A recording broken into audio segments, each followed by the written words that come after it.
சென்னை பெரம்பூரில் நேற்று முன்தினம் வெட்டி படுகொலை செய்யப்பட்ட பகுஜன் சமாஜ் கட்சி தலைவர் ஆம்ஸ்ட்ராங்கின் உடல் பெரம்பூர் பந்தர் கார்டன் பகுதியில் பொதுமக்களின் அஞ்சலிக்காக வைக்கப்பட்டுள்ளது. சற்று நேரத்தில் பகுஜன் சமாஜ் தலைவர் மாயாவதி அஞ்சலி செலுத்த உள்ளார். கூடுதல் விவரங்களை நம்முடைய செய்தியாளர் வேல்முருகனிடம் கேட்கலாம். வேல்முருகன், பொதுமக்கள் அவருக்கு அஞ்சலி செலுத்துவதற்கான ஏற்பாடுகள் என்னென்ன செய்யப்பட்டிருக்கின்றன? முக்கியமானவர்கள் யார் யாரெல்லாம் வரவிருக்கிறார்கள்? தற்போது மாயாவதி வரவிருக்கிறார் என்றால் அதற்கான பாதுகாப்பு ஏற்பாடுகள் என்னென்ன செய்யப்பட்டுள்ளன?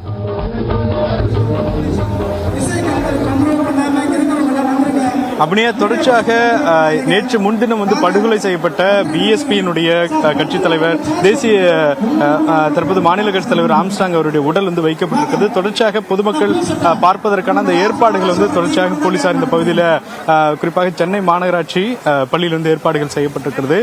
கிட்டத்தட்ட 2000க்கும் மேற்பட்ட பொதுமக்கள் இங்கே நீண்ட வரிசையில் காத்திருந்து பார்த்து கொண்டிருக்கிறாங்க. அதே போல இன்னும் சற்று நேரத்தில் குறிப்பாக பகுஜன் சமாஜ் கட்சியினுடைய தேசிய தலைவர் மாயாவதி இங்கே வருவதற்கான அந்த ஏற்பாடுகள் தொடர்ச்சியாக செய்யப்பட்டு வருகிறது. குறிப்பாக இந்த பகுதியில் அவர்களுக்காக பிரத்யேகமாக அந்த தற்போது அந்த பாதை அமைக்கப்பட்டிருக்கிறது. இன்னும் சற்று நேரத்தில் இந்த வாகனம் வருவதற்கான அந்த ஏற்பாடுகளை ஒத்திகையாக 2 முறை செய்து பார்த்தார்கள். குறிப்பாக மேடை அருகிலேயே சென்று மாயாவதி அஞ்சலி செலுத்திவிட்டு பிறகு வெளியே செல்வதற்கான ஏற்பாடுகள் முதற்கட்டமாக செய்யப்பட்டிருக்கிறது. அது தொடர்ச்சியாக தமிழகத்தைச் சேர்ந்த பல தலைவர்கள் வருவதற்கான ஏற்பாடுகள் தொடர்ச்சியாக செய்யப்பட்டிருக்கிறது. இந்த நிலையில இன்றைய தினத்தில் குறிப்பாக எங்கு உடல் அடக்கம் செய்யப்பட போகிறது அப்படிங்கிற தொடர்பாக தொடர்ச்சியாக இந்த வழக்கு என்பது விசாரணையில இருந்து கொண்டிருக்கிறது. இந்த விசாரணையின் கிட்டத்தட்ட தற்போது ஒரு 12 மணி வரைக்கும் இந்த வழக்கானது தள்ளி வைக்கப்பட்டிருக்கிறது. விசாரணையில் என்ன நடைபெற்றது அப்படின்னா, இவங்க ஏற்கனவே பெரம்பூர்ல இருக்கக்கூடிய கட்சி அலுவலகத்தில் உடல் அடக்கம் செய்வதற்கான அந்த வழக்காகத்தான் தொடுக்கப்பட்டது. ஆனால் அந்த இடம் ரொம்ப குறுகிய இடமா இருக்கிறது. வருங்காலத்தில் அது பெரிய போக்குவரத்து நெரிசல் ஏற்படக்கூடிய வாய்ப்பு இருக்கு. அதே போல குடியிருப்பு பகுதியாகவும் இருப்பதனால அந்த பகுதியில் அடக்கம் செய்வதற்கு தமிழ்நாடு அரசு மறுப்பு தெரிவிச்சிருக்கு. அதே போல தொடர்ச்சியாக 2000 ஸ்கொயர் ஃபீட் அளவிற்கு ஒரு இடம் ஒதுக்குவதற்கு சென்னை மாநகராட்சி தயாராக இருப்பதாகவும் அந்த இடத்தை தேர்வு செய்து தருவதாக தற்போது அரசு தரப்புல தெரிவிக்கப்பட்டிருக்கக்கூடிய நிலையில தற்போது நீதிபதி அவர்கள் குறிப்பாக இந்த வழக்கை தொடுத்திருக்கக்கூடிய ஆம்ஸ்ட்ராங் அவங்களுடைய மனைவி அவங்களுடைய கருத்தை கேட்டுவிட்டு வாருங்கள் என்று தற்போது இந்த நேரம் ஒதுக்கப்பட்டிருக்கிறது. அந்த அடிப்படையில் 12 மணிக்கு மீண்டும் இந்த விசாரணைக்கு வந்த பிறகு ஆம்ஸ்ட்ராங் அவங்களுடைய உடல் எந்த இடத்துல அடக்கம் செய்யப்பட போகிறது, எந்த பகுதிக்கு குறிப்பாக 3 இடங்கள் தேர்வு செய்யப்பட்டிருக்கக்கூடிய நிலையில எந்த இடத்தில் அடக்கம் செய்யப்படக்கூடிய வாய்ப்பு இருப்பது அப்படின்றது குறித்து 12 மணிக்கு மேலாக தீர்ப்பின் உத்தரவாக இருக்கும்னு எதிர்பார்க்கப்படுகிறது. இந்த நிலையில தொடர்ச்சியாக பாரதித்து உள்ளிட்டவரெல்லாம் நம்மிடம் சற்று முன்னதாக பேசினாங்க. எனவே அரசு எடுக்கக்கூடிய முடிவுல அவங்க அது ஒத்துழைப்பு தருவார்களா அல்லது அவர்கள் கேட்கக்கூடிய இடம் அந்த பெரம்பூர்ல அமைந்திருக்கக்கூடிய அந்த இடத்திலே கட்சி அலுவலகத்திலே உடல் அடக்கம் செய்வதற்கு தொடர்ச்சியாக வாதம் நடக்கும் அப்படிங்கறது பொறுத்துதான் பார்க்கணும். அபிநயா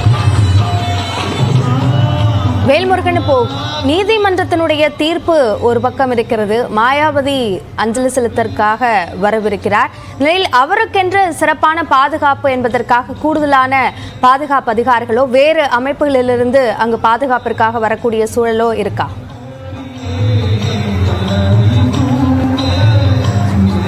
தொடர்ச்சியாக இந்த இடத்தை பொறுத்தளவிற்கு தற்போது உச்சகட்ட பாதுகாப்புல காவல்துறை கிட்டத்தட்ட 500க்கும் மேற்பட்டவர் இந்த பள்ளி வளாகத்திலேயே தற்போது குவிக்கப்பட்டிருக்கிறாங்க.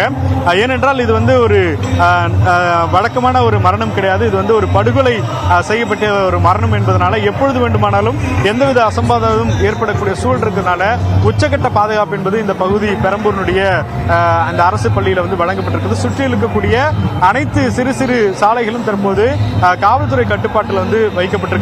வாகனங்கள் இந்த சாலை வழியாக அனுமதிக்கப்படவில்லை.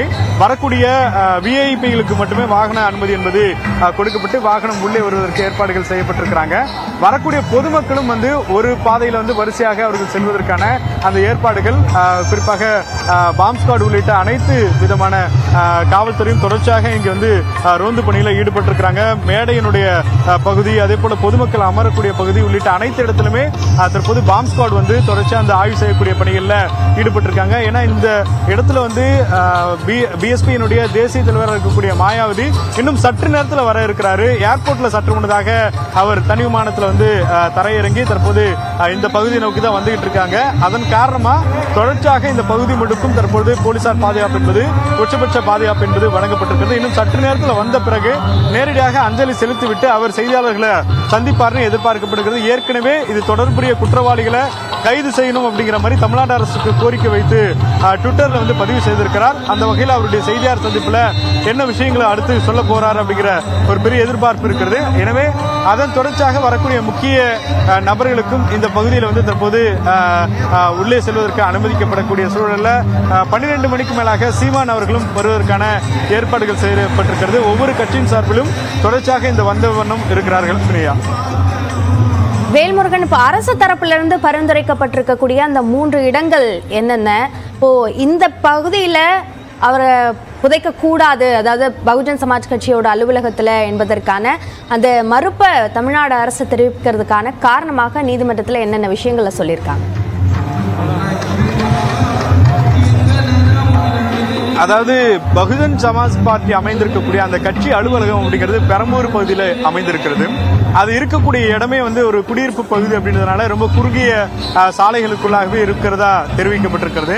கிட்டத்தட்ட ஒரு 1000 ஸ்கொயர் ஃபீட்டுக்குள்ளாக அந்த இடம் அமைந்திருப்பதன் காரணமாக அங்கே வந்து குறிப்பாக உடல் புதைக்கப்பட்டு அங்கே வந்து ஒரு மணிமண்டபமாகவோ அல்லது அவங்களுடைய நினைவிடமாக மாற்றக்கூடிய சூழல் இருக்கக்கூடிய நிலையில அந்த பகுதியில் வந்து தொடர்ச்சியாக வந்து பொதுமக்களுக்கு குடியிருப்பு பகுதிகளுக்கு வந்து அது வருங்காலத்தில் வந்து அது இடையூறாக மாறக்கூடிய சூழல் இருக்கிறதுனால சென்னை மாநகராட்சி தரப்புல இருந்து 3 இடங்கள், அதாவது தற்போது உடலை அடக்கம் செய்துவிட்டு மணிமண்டபம் கட்டுவதற்கும் இடம் தருவதாக கிட்டத்தட்ட 2000 ஸ்கொயர் ஃபீட்டுக்கு இடம் தருவதாக சென்னை மாநகராட்சி தரப்புல இருந்து தகவல் கேட்டு அரசு தரப்புல அது வாதமாக முன்வைக்கப்பட்டிருக்கிறது. குறிப்பான இந்த பிரதான காரணமே தற்போது கட்சி அலுவலகத்தில் இருக்கக்கூடிய அந்த போதிய இடவசதி இல்லாத காரணத்தினால அந்த பகுதியில் நினைவிடம் அமைப்பதற்கான சூழல் ஏற்படாது, அது உங்களுக்கே பிரச்சனையாக மாறும் சொல்லிட்டு அரசு தரப்பு இதுல வாதம் வந்து வைக்கப்பட்டது. இது 2 தரப்பு வாதத்தையும் நீதிபதி அவர்கள் கேட்ட பிறகு குறிப்பாக இந்த வழக்கை தொடுத்திருக்கக்கூடிய பொற்குடி அவங்களுடைய தரப்பினுடைய கருத்தையும் கேட்பதற்கு 10:30 மணி வரைக்கும் நேரம் ஒதுக்கினாங்க. இருந்தாலும் கூட 12 மணி வரைக்கும் இந்த நேரத்தை வந்து நீட்டிக்க சொல்லி வந்து இவங்களுடைய தரப்புல வந்து கேட்டதன் அடிப்படையில் இந்த வழக்கு 12 மணிக்கு ஒத்துழைக்கப்பட்டிருக்கிறது. ஏன்னா இன்னும் சற்று நேரத்தில் மாயாவதி அவங்க இந்த பகுதிக்கு வர்றாங்க. வந்த பிறகு அவங்களுடைய அனுதாபங்களை தெரிவித்த பிறகுதான் இதை பத்தி டிஸ்கஸ் பண்ண முடியும். எனவே அதன் காரணமாக 12 மணிக்கு இந்த வழக்கானது ஒத்திவைக்கப்பட்டிருக்கிறது. அரசு தரப்புல சொல்லிருக்கக்கூடிய இடத்துல குறிப்பாக தற்போது 3 மயானங்கள்ல ஒரு இடத்துல வந்து பிரத்யேகமான இடம் ஒதுக்கப்பட்டு அதற்கு அங்கே வந்து உடல் நல்லடக்கம் செய்யப்பட்ட பிறகு இந்த இடத்துல 2000 ஸ்கொயர் ஃபீட் வந்து தனியா தர்றாங்க. அதுல வந்து மணிமண்டம் கட்டுவதற்கான ஏற்பாடுகளை உங்க வசதிக்கு ஏற்ப செய்து கொள்ளுங்கள் அப்படிங்கிற மாதிரியான கருத்துக்கள் சொல்லப்பட்டிருந்தாலும் கூட தற்பொழுது முதற்கட்டமாக என்ன மாதிரியான முடிவுகள் இவங்களுடைய பொற்குடி அவங்களுடைய தரப்புல இருந்து ஆம்ஸ்ட்ராங் அவங்களுடைய மனைவி தரப்புல இருந்து தற்போது என்ன சொல்ல போறாங்க அப்படின்றதான் பிரதான கேள்வியாக இருக்கிறது. எனவே 12 மணிக்கு அது குறித்தான அதிகாரப்பூர்வ அந்த தீர்ப்பு வழக்கு விசாரணை வந்த பிறகு முழுமையாக தெரிய வரும். அப்படியா